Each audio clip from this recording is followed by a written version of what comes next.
Hello, my name is Keely. Thank you so much for joining me today. I wanted to talk to you about how I make an income from home.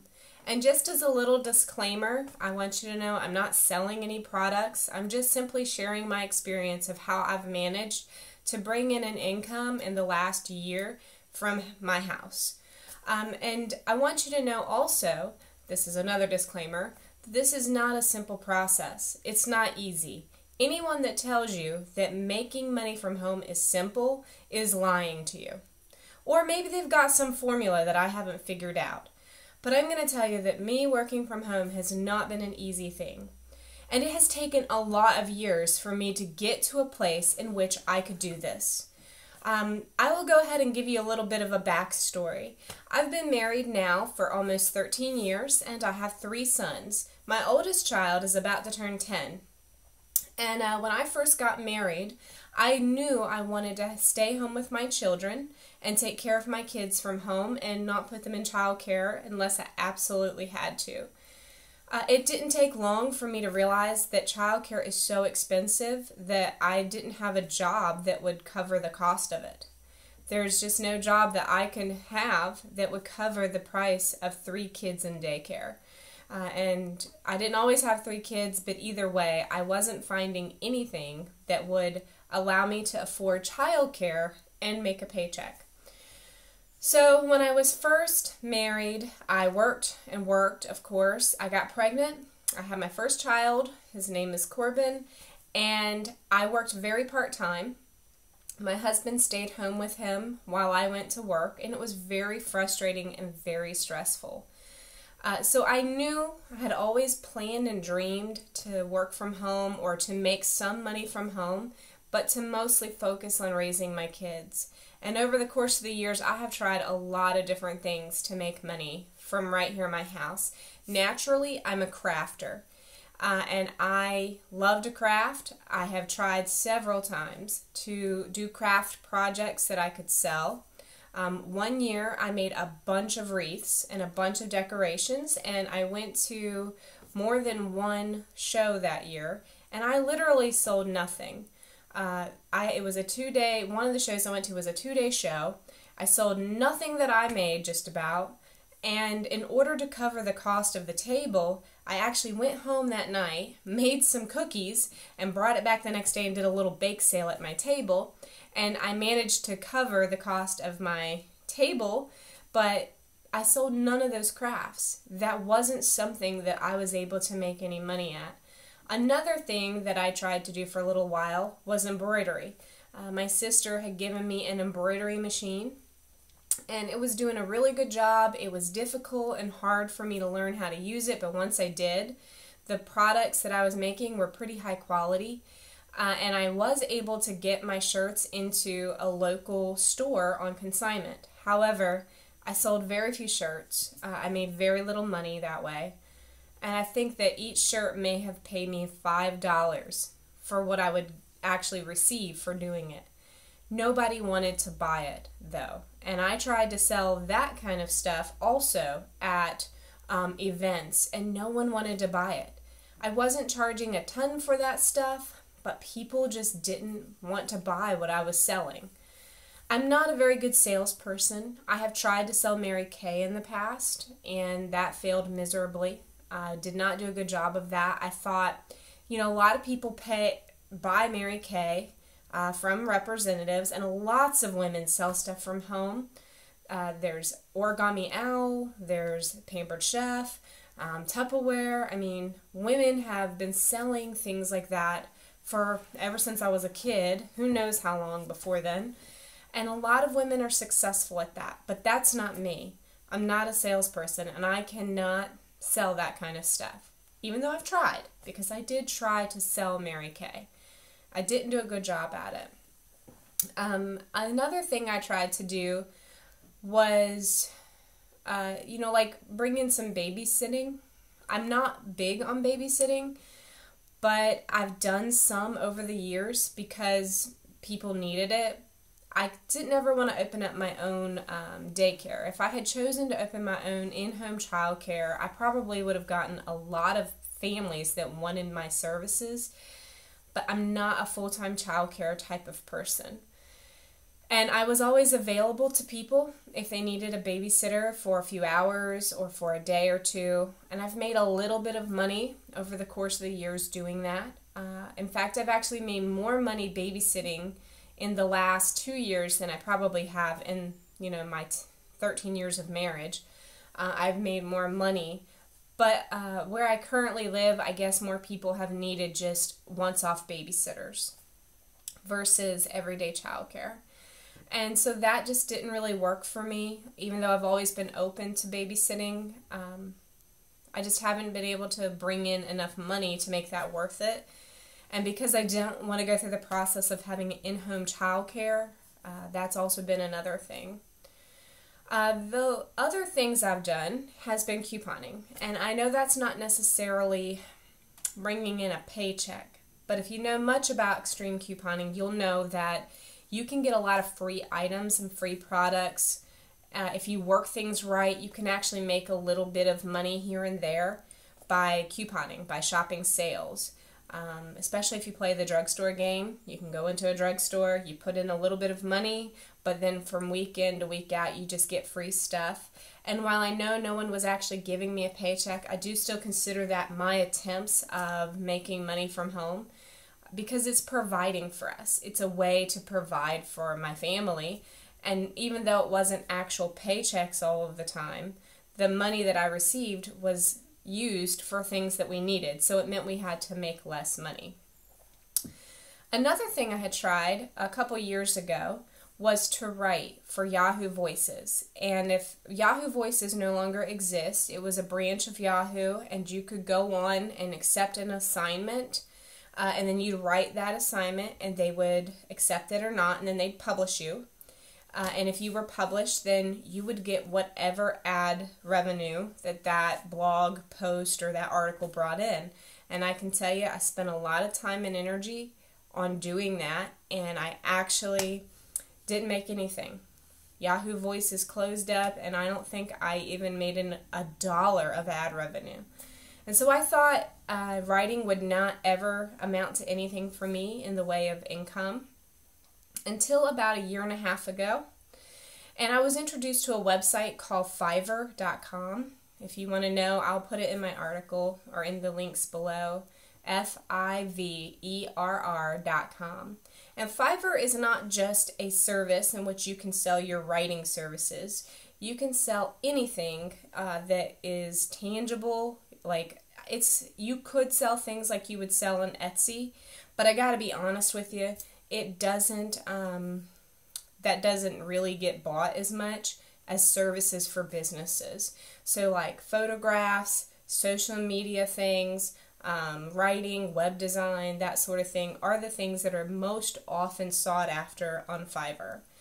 I have always wanted to be a writer.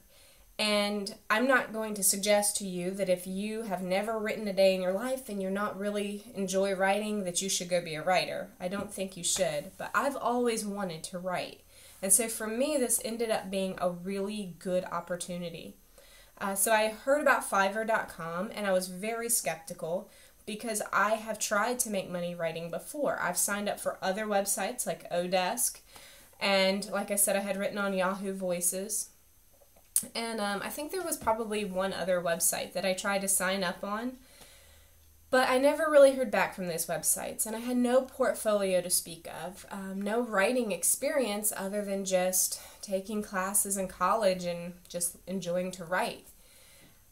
But when I put a gig up on Fiverr, I said that I would write 400 words for $5. That is a very low number of words to write for $5, especially for an inexperienced person. But to my surprise, people started buying my gig. I was really legitimately shocked. The first time I got a gig, it was probably 2 days after I opened it. Someone bought my gig without even contacting me first. And I was excited and nervous all at the same time because I didn't really know how to write an article for the web. And that's a very different kind of writing than what you do for a newspaper or for school or just whatever you're doing. Writing for articles for the internet are very different. And so Over the course of the last year and a half, I have built my freelance writing business. It has all started with Fiverr, and I actually still have my gigs up there on Fiverr. I'm still a writer through there, but I've been able to take on a lot of clients outside of that website. And I always say that, that's a good starting place. It's a good place to just get some experience or to have some once-off quick jobs that you can do. But you do want to move away from staying on a website like that, because they take 20% of everything you make, and they're completely entitled to do that, because without them, a lot of us wouldn't be able to get our product out there before people. I think it's a great marketplace, and like I said, I still am on Fiverr, and I still have a lot of gigs come through there every week, a lot of writing assignments, in addition to the clients that I have outside of that website. And another thing that I've done, obviously, is I've started a blog, and I've monetized my blog. It's not making a lot right now, but I know that eventually it will. And one of the best things for me has been taking on these freelance writing positions has allowed me to feel like I can actually run a blog. And my husband has pushed me for a long time to write a blog, because I know that there is money in blog writing. I know that. But I didn't know how to get to that point. And if it wasn't for starting out on Fiverr, working with other people, seeing what they have as far as expectations for content, seeing how they want a process to go, just being able to be part of that learning process, I don't think I would have started my own blog, because the whole concept is very overwhelming to me. And I don't know anybody in real life that is a blogger. So having a conversation with someone about blogging is very difficult. And it's taken a year and a half for me to get to the place where I feel like, I was confident in really investing in my own blog and investing in my content and my website. And that is not where I actually make my money at this point. I make my income through freelance writing. And it's a hard job. I don't get paid a lot per assignment. People don't want to pay you to write. Like, they can't write the stuff themselves a lot of the time. That's why they come to you.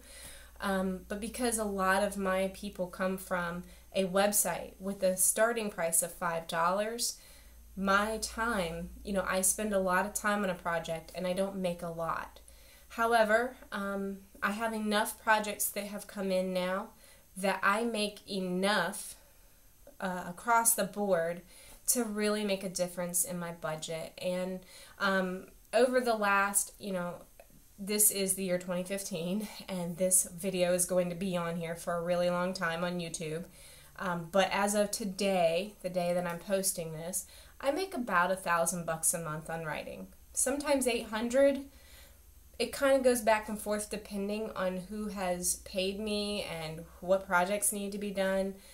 But I have built a good business from what I do, and for right now, it is a successful business. People need writers.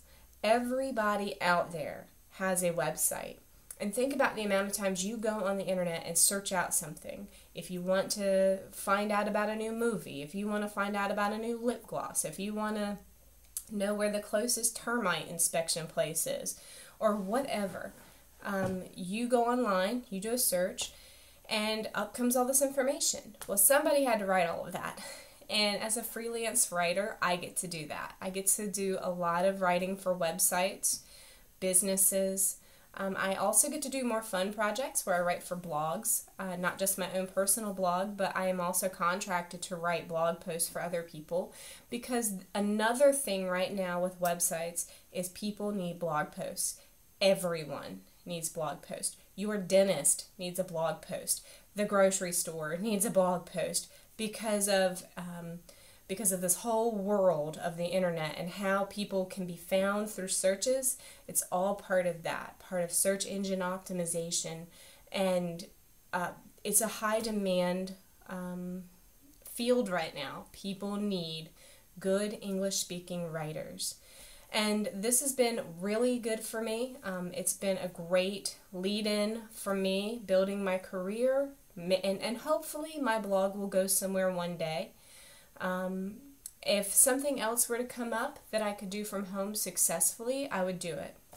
And I'm not going to turn down work because I am freelance writing, because I've built my business, but I expect that it will just continue to grow, at least at this time, ride this content wave. And that's what I've done to be able to work from home. Now, can you do that? I don't know. I can tell you that I have had a lot of things that I have tried over the years. One thing I actually tried to do, I forgot to mention this earlier, is sell on eBay. I stink at selling on eBay. I know people make money at that. Awesome, more power to them. My husband and I, we tried to sell some things on eBay, and basically we were just giving the stuff away. We would have been better off to just go give it to Goodwill than to have buyers on eBay pay such small prices. So I can't give you any guidance at all about selling on eBay, but that is another work from home type of thing that people are very successful about. And so for you, you have to decide, what can you do? And just because you can do something, that doesn't mean there will be a market for it. So you can't just get locked into just one thing. I'm just going to do this one thing and people will buy it. The best thing for you to do if you're trying to work from home, bring in some income, is just keep trying things. And it could take a lot of years. Fortunately for me, I wasn't in a position in which I could go to work. And I didn't have to replace my income. Because I'm a stay-at-home mother, because I have 3 kids, childcare is just so expensive, I cannot afford it. There's no job that I have the skill set to do that I could afford childcare.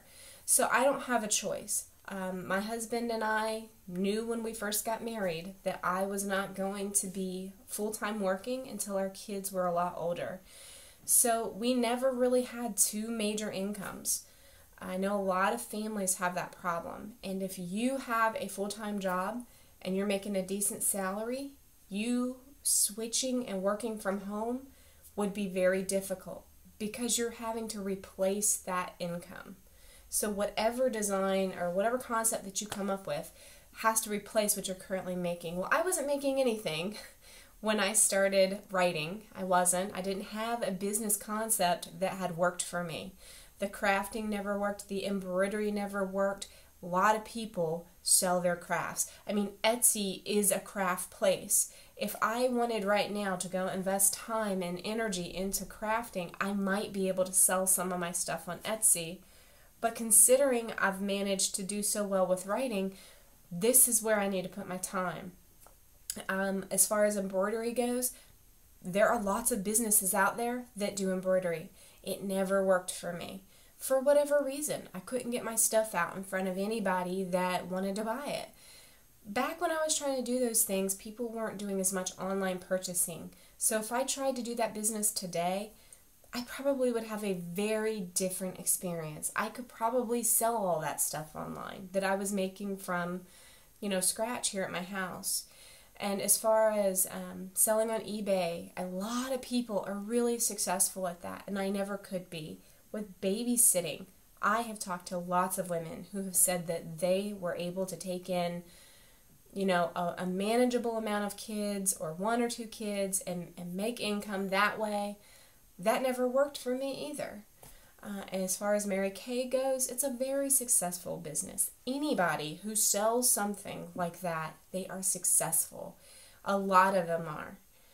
That's not my personality, so those things didn't work for me. But I've tried them all. I've tried everything, and it's been years and years and years. And like I said, my oldest child is almost 10, and I came home from working part-time when he was a year old.